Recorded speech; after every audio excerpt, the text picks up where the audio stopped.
Hai, Assalamualaikum warahmatullahi wabarakatuh. Welcome back to my YouTube channel buat teman-teman yang sudah setia menemani saya di channel YouTube ini. Dan welcome buat teman-teman yang bergabung. Kali ini kita masuk lagi pada seri kuliah online. Ya, dan pada video kali ini kita akan membahas mengenai instrumen penilaian. Jadi, instrumen penilaian ini terdiri dari beberapa ranah. Yang pertama, ranah kognitif. Yang kedua adalah ranah afektif, dan yang ketiga adalah ranah psikomotorik. Nah, untuk itu tetap semangat dan siapkan catatan terbaikmu. Nah, kita mulai pada bagaimana menilai pengetahuan seseorang atau penilaian pengetahuan. Jadi, dalam melakukan penilaian pengetahuan ini berarti kita melakukan suatu proses pengumpulan dan pengolahan informasi untuk mengukur proses dan hasil pencapaian kompetensi peserta didik yang berupa kombinasi penguasaan proses kognitif atau kecakapan berpikir dalam mengingat, memahami, menerapkan, menganalisis, mengevaluasi, dan mengkreasi dengan pengetahuan faktual, konseptual, prosedural, dan metakognitif. Sampai di sini bisa dipahami ya. Selanjutnya mengenai pengetahuan faktual ya yang sudah sempat disinggung di awal tadi. Nah, pengetahuan faktual ini adalah elemen-elemen dasar yang harus diketahui peserta didik untuk mempelajari suatu ilmu atau menyelesaikan masalah di dalamnya. Nah, untuk subjenis dari pengetahuan faktual di sini adalah pengetahuan tentang terminologi dan pengetahuan tentang detail elemen yang spesifik. Nah, boleh diberikan contoh misalkan tempat pelaksanaan haji dan umroh ya, berlokasi Mekah dan Madinah. Kemudian ayat-ayat Al-Quran ya yang terkait pelaksanaan haji dan umroh, terkait dengan proses ya haji dan umroh itu. Kemudian bisa jadi ya siswa mungkin mempelajari huruf hijaiyah. Jadi ketika mempelajari huruf hijaiyah, siswa itu harus mengetahui jumlah huruf hijaiyah. Nah, kemudian bisa jadi juga ya siswa ingin mempelajari terkait peta negara Islam. Jadi ketika mempelajari peta negara Islam pasti mengetahui wilayah-wilayah yang mencakup. Nah, seperti itu. Selanjutnya mengenai pengetahuan konseptual, di mana hubungan-hubungan antar elemen dalam struktur besar yang memungkinkan elemennya berfungsi secara bersama-sama. Contohnya pengertian zakat mal, ya, orang yang boleh tidak berpuasa di bulan Ramadan, ya, dan ketentuan haji dan umroh. Seperti itu. Jadi contoh di sini terkait dalam satu ini ya. Jadi pada saat bulan Ramadan ya, untuk zakat mal, siapa-siapa saja yang bisa mengeluarkan zakat mal. Kemudian dalam bulan Ramadan juga ada hal-hal yang tertentu ya.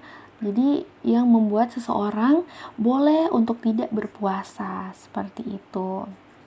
Dan mungkin saja ketika bulan Ramadan ini masuk juga pada bulan yang di dalamnya kita bisa melakukan umroh ya. Nah, ini semua mencakup. Jadi dalam satu struktur yang besar memungkinkan elemennya berfungsi secara bersama-sama ya. Jadi bisa dilakukan dalam satu waktu yang bersamaan. Itu maksud dari contohnya.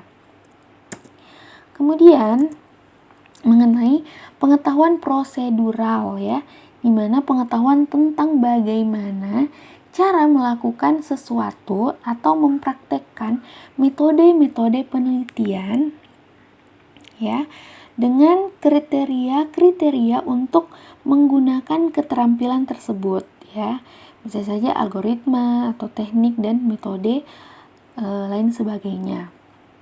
Nah, untuk jenis dari pengetahuan prosedural ya, bisa jadi pengetahuan tentang keterampilan dalam bidang tertentu ya.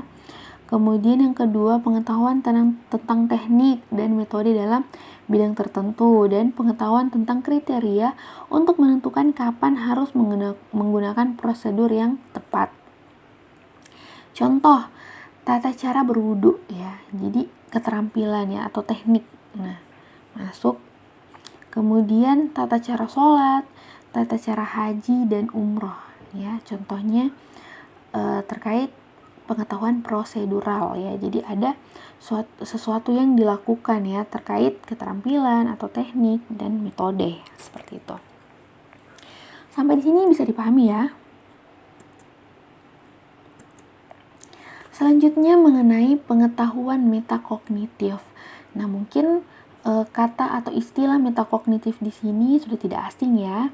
Atau mungkin ada yang belum mengetahui apa itu metakognitif. Nah, di sini kita jelaskan ya. Jadi metakognitif adalah kesadaran seseorang tentang bagaimana ia belajar ya. Jadi seseorang itu tahu bagaimana ia belajar ya atau memperoleh pengetahuan. Kemudian kemampuan untuk menilai kesukaran suatu masalah. Jadi dia mampu ya, dia memiliki kemampuan untuk menilai tingkat kesukaran dari suatu masalah yang dia hadapi. Kemudian kemampuan untuk mengamati tingkat pemahaman dirinya.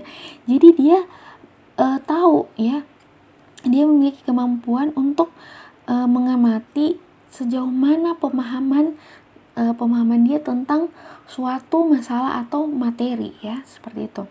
Kemudian kemampuan menggunakan berbagai informasi untuk mencapai tujuan. Jadi seseorang ini mampu ya menggunakan berbagai macam informasi ya, karena di dunia atau di era sekarang ini untuk mendapatkan informasi itu sangat mudah ya. Jadi untuk pengetahuan kognitif ini seseorang itu juga mengetahui ya bagaimana cara memanfaatkan ya berbagai informasi untuk mencapai tujuannya ya. Atau mungkin dia ingin memahami sesuatu hal ya, dia tahu bagaimana cara memperoleh informasi, mengolah informasi, dia paham seperti itu. Dan kemampuan untuk menilai kemajuan belajar sendiri. Jadi seseorang ini mampu ya bisa mengontrol atau bisa menilai bagaimana kemajuan dari proses belajarnya, seperti itu. Apakah dia merasa kurang, dia bisa meningkatkan ya, dia bisa membentuk suatu strategi untuk meningkatkan kemajuan belajarnya, seperti itu. Selanjutnya kita masuk pada ranah kognitif, dimana menurut Bloom ya, jadi mengkategorikan ya ada C1, C2, C3, C4, C5, dan C6 sampai dievaluasi. Jadi kita bahas dulu mengenai tingkat pertama yaitu C1, yaitu mencakup pengetahuan ya. Di dalamnya mampu mengingat dan menghafal. Kemudian untuk tingkat C2 ya agak naik tingkatannya, yaitu pemahaman, dimana dalam pemahaman ini berarti dia mampu menerjemahkan, menginterpretasikan, dan menyimpulkan. Jadi siswa mampu melakukan hal-hal tersebut. Kemudian naik lagi satu tingkat yaitu C3, yaitu penerapan ya. Jadi siswa mampu menggunakan konsep, prinsip, dan prosedur untuk memecahkan masalah ya. Itu untuk C3. Kemudian C4 yaitu analisis. Jadi siswa mampu memecahkan konsep menjadi bagian-bagian, kemudian mencari hubungan antar bagian. Selanjutnya kita naik lagi satu tingkat ke C5 yaitu sintesis. Di mana pada tahap ini berarti atau pada tingkatan ini siswa mampu menggabungkan bagian-bagian menjadi satu kesatuan. Oke. Dan untuk tingkat teratas atau C6 ya, mengevaluasi. Jadi siswa mampu membandingkan nilai-nilai atau ide-ide atau bahkan metode dan sebagainya ya dengan standar tertentu seperti itu. Jadi inilah tingkatan-tingkatan ranah kognitif menurut Bloom ya. Nah, selanjutnya kita lihat dari ranah kognitif setelah direvisi ya, revisi Bloom ya oleh Anderson dan kawan-kawan itu tahun 2001. Nah, untuk C1 ya, ini hasil revisi ya.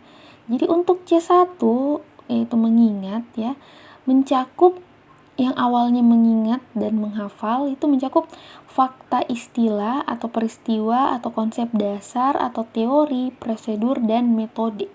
Oke.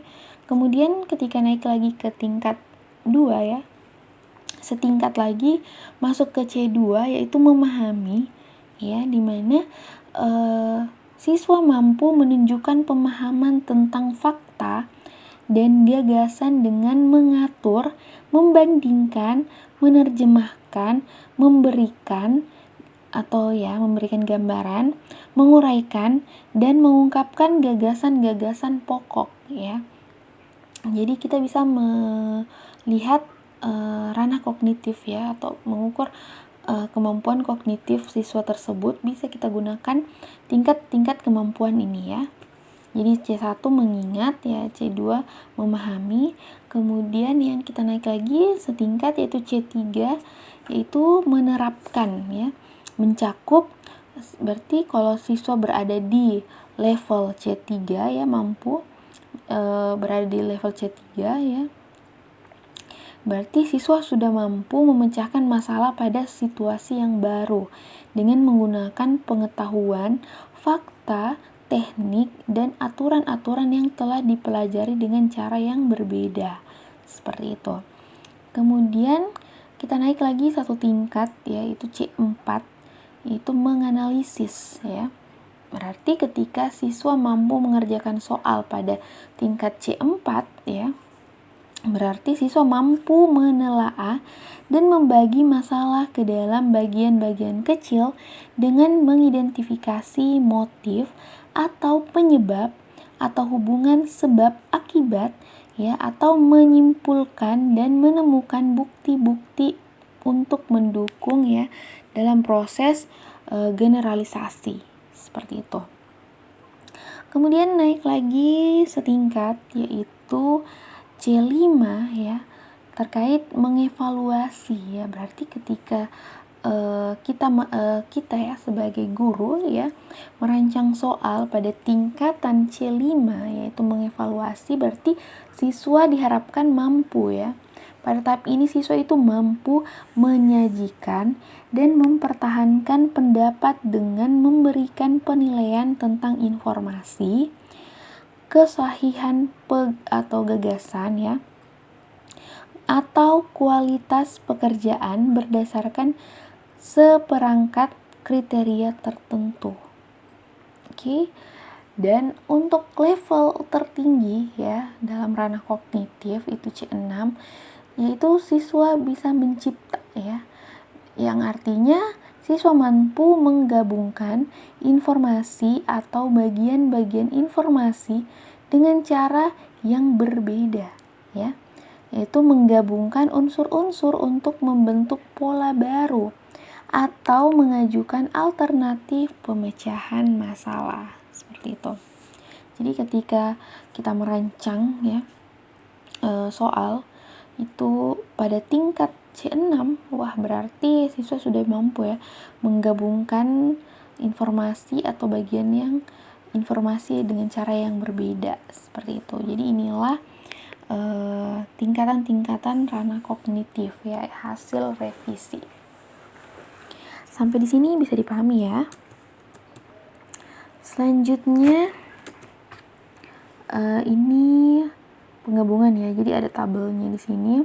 Revisi taksonomi Bloom ya. Jadi untuk mengingat yaitu C1 ya, tingkat C1, C2 memahami, C3 menerapkan, C4 menganalisis, C5 mengevaluasi, dan yang terakhir adalah C6 yaitu menciptakan ya. Nah, ini bisa adik-adik perhatikan ya. dan siapkan catatan terbaik kalian. Seperti itu. Oke, selanjutnya teknik penilaian dan bentuk instrumen. Nah, jadi setelah kita tahu ranah kognitif ya, bagaimana itu ranah kognitif dan bagaimana tingkatan-tingkatan kognitif ya dari bisa diukur ya dari seseorang ya. Kita bisa mengukur dengan menggunakan ranah kognitif tadi dari C1 sampai C6 ya. Selanjutnya kita masuk pada teknik penilaian dan bentuk instrumen.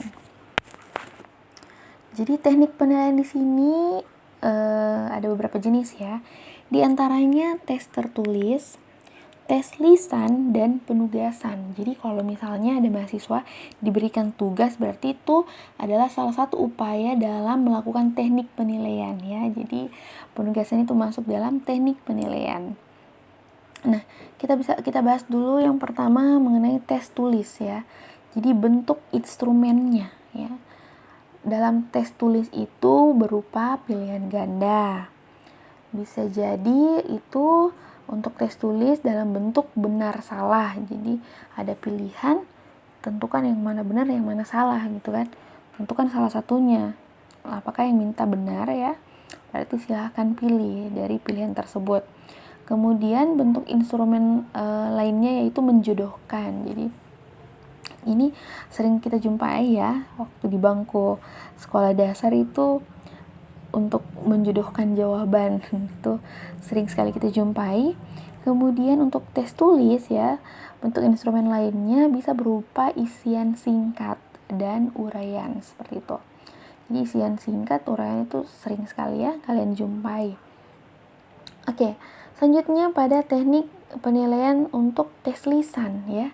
Jadi bentuk instrumennya itu adalah daftar pertanyaan ya.